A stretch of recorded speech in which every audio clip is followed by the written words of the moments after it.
Hello everyone, welcome to MI's teaching. We are doing the first chapter of class 9th chemistry, that is matter in our surrounding.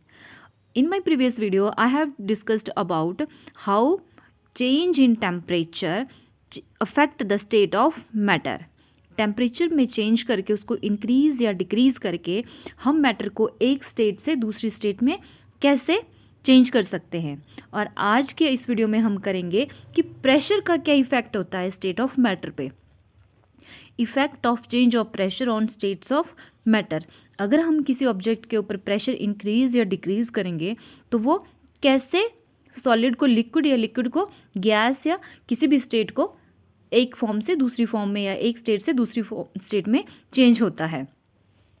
आप बिल्कुल simple सा topic है, जैसे कि आप ये जो इमेज है इसमें देख सकते हैं, यहाँ पे 3 छोटी छोटी इमेजेस हैं।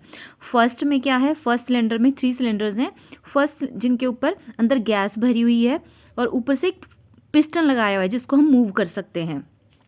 पहली इमेज में आप देखो, इसमें जो पार्टिकल्स हैं वो बहुत दूर दूर हैं, तो हम एज्यूम कर सकते हैं कि ये गैस के पार्टिकल होते हैं, क्योंकि वो दूर दूर होते हैं ना, और उनमें interparticle forces of attraction कम होती हैं। लेकिन जैसे हम पिस्टन को नीचे की तरफ फोर्स लगाएंगे, मतलब प्रेशर बढ़ाएंगे, तो क्या होगा, वो पार्टिकल थोड़ा नज़दीक आ जाएंगे। और we know that the particles in liquids are close to each other, तो वो जो गैस थी वो लिक्विड में चेंज हो जाएगी। और प्रेशर बढ़ाया तो क्या हुआ, पार्टिकल और नज़दीक आए, उनके बीच में inter particle forces of attraction और इंक्रीज हुई और स्ट्रॉन्ग हो गई, and they can be converted into solids. यही है बिल्कुल छोटा सा और इजी सा चैप्टर, ठीक है। तो प्रेशर इंक्रीज करके हम कैसे एक स्टेट ऑफ मैटर को दूसरी या तीसरी स्टेट में चेंज कर सकते हैं। That is how can pressure causes inter conversion of physical states of matter. जो मैंने एक्सप्लेन किया वही लिखा हुआ है यहाँ पे। The interparticle spaces are large in gases state and interparticle attractive forces क्या होंगी, दूर दूर हैं तो फोर्स ऑफ अट्रैक्शन नेग्लिजिबल होगी, कम होगी। और इनको हम कंप्रेस कर सकते हैं गैसेस को, ठीक है, उनको कंप्रेस कर सकते हैं प्रेशर अप्लाई करके, ताकि उनके जो पार्टिकल्स हैं वो नज़दीक आ जाएं।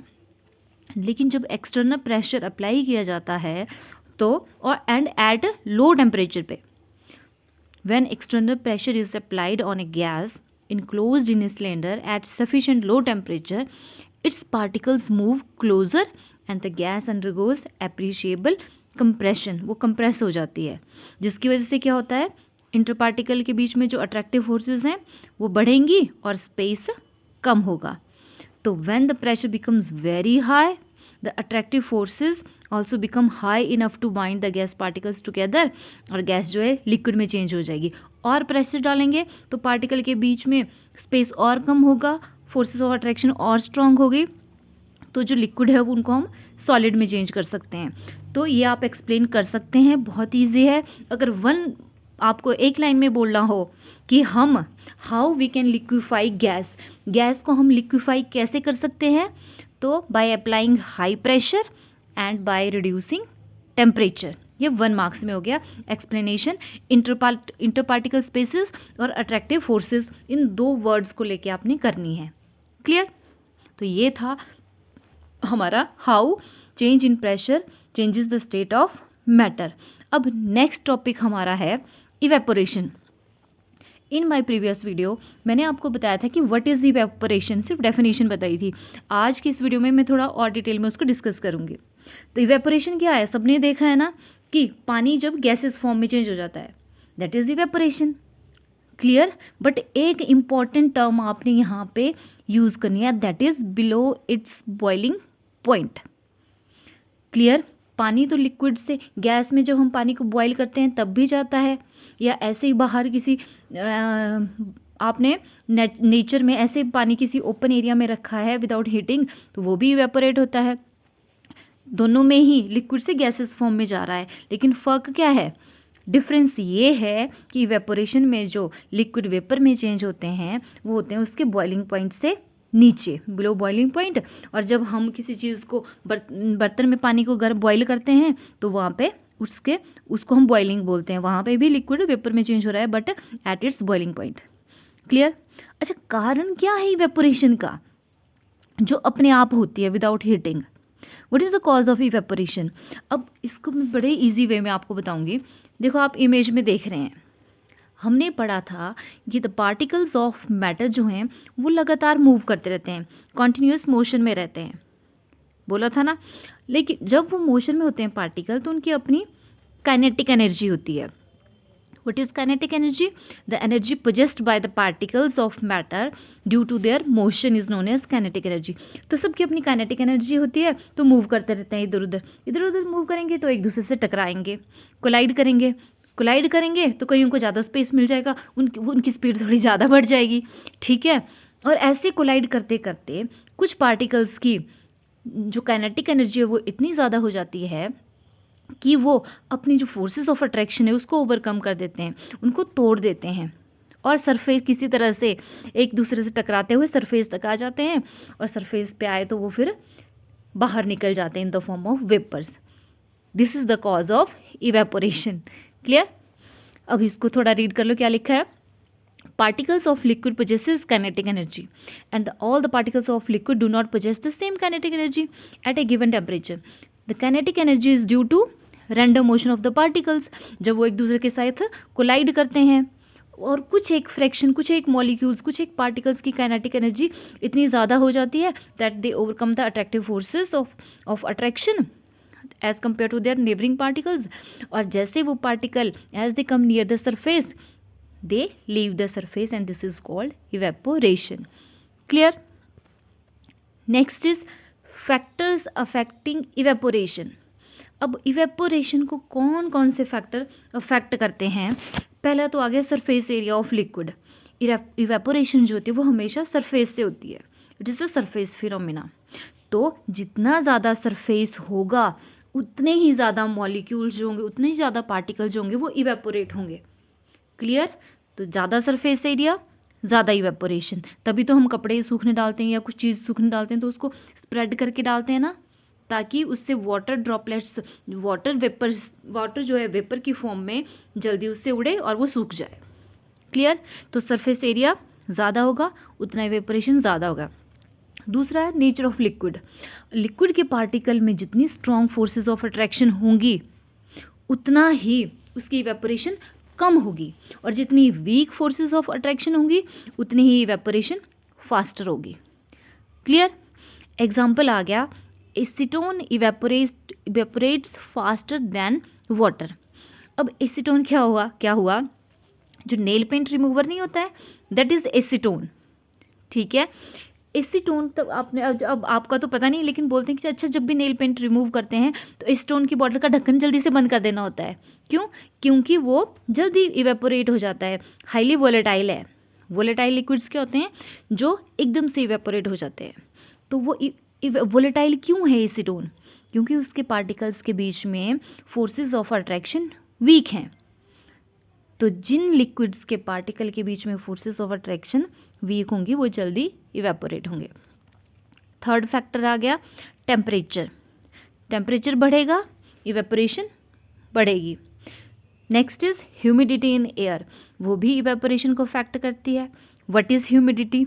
ह्यूमिडिटी होता है amount of water vapours present in the air, that is known as humidity. अब आपने देखा होगा कि बरसात के दिनों में बहुत ज़्यादा ह्यूमिडिटी होती है एयर में। कैसे? जब आप बाहर निकलो तो स्किन कैसे चिपचिपी सी हो जाती है ना, that is due to humidity. तो जितनी ज़्यादा, अब एयर की भी ह्यूमिडिटी को होल्ड करने की एक लिमिट है, उससे ज़्यादा वो और मॉइस्चर होल्ड नहीं कर सकती। तो अगर पहले से ही ह्यूमिडिटी ज़्यादा है तो इवेपोरेशन कम होगी। क्लियर? और अगर ड्राई एयर है तो इवेपोरेशन ज़्यादा होगी। क्लियर? तो ह्यूमिडिटी कैसे अफेक्ट करती है इवेपोरेशन के? The air can not hold more than a certain definite amount of water vapors at a temperature. If humidity is more, the rate of evaporation decreases and the rate of evaporation is more in dry air.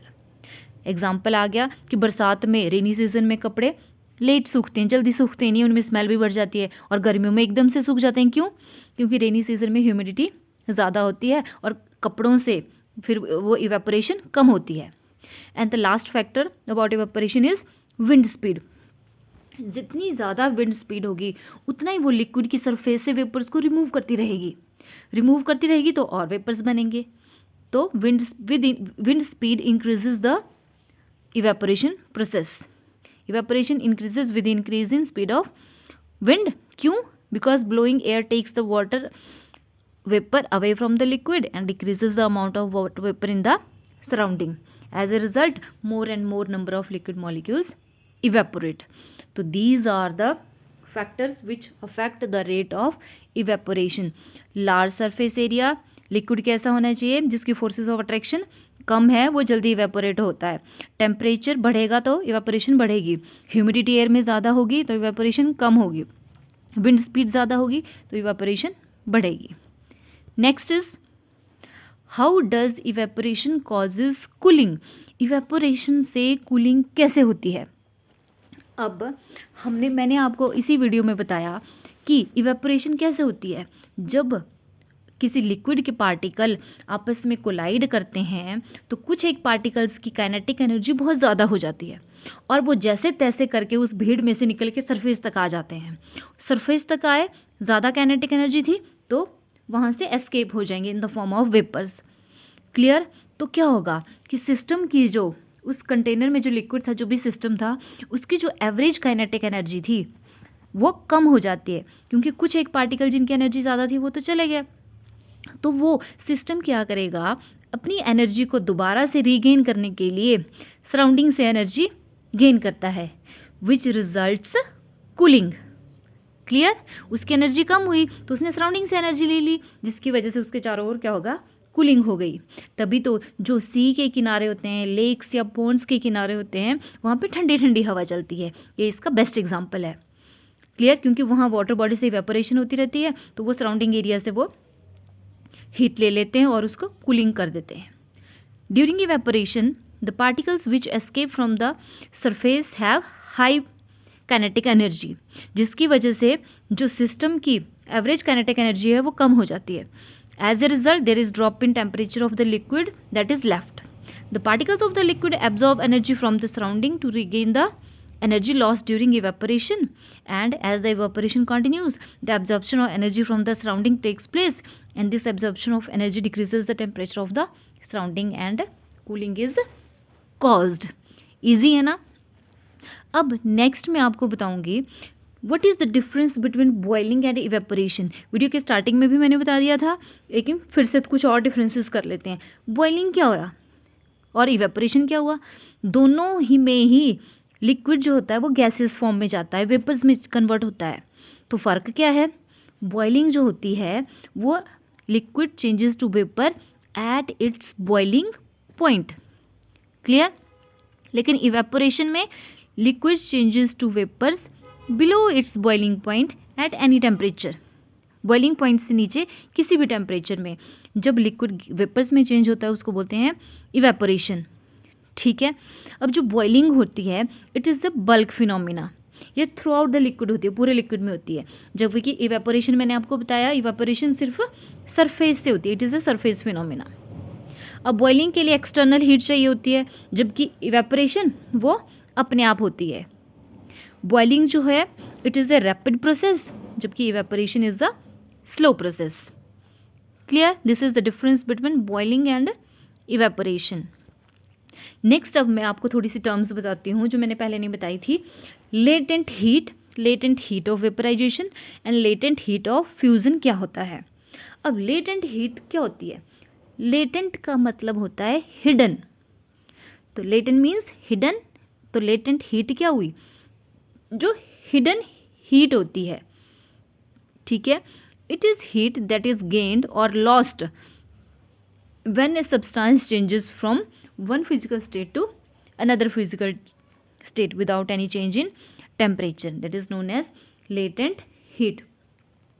Next is latent heat of vaporization.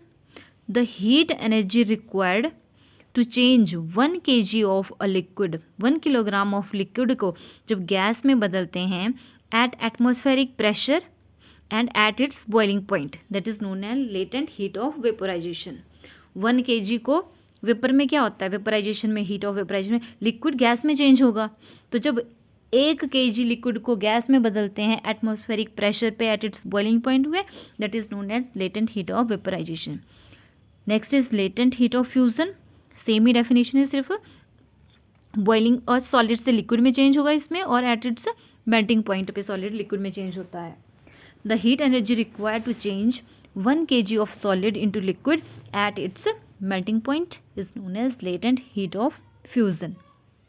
सो ये था हमारा आज का topic, जिसमें हमने evaporation के बारे में पढ़ा, लेटेंट हीट के बारे में पढ़ा, और effect of change of pressure on the state of matter. अगर आपको मेरा वीडियो अच्छा लगता है तो please like, share and subscribe my channel. Thank you.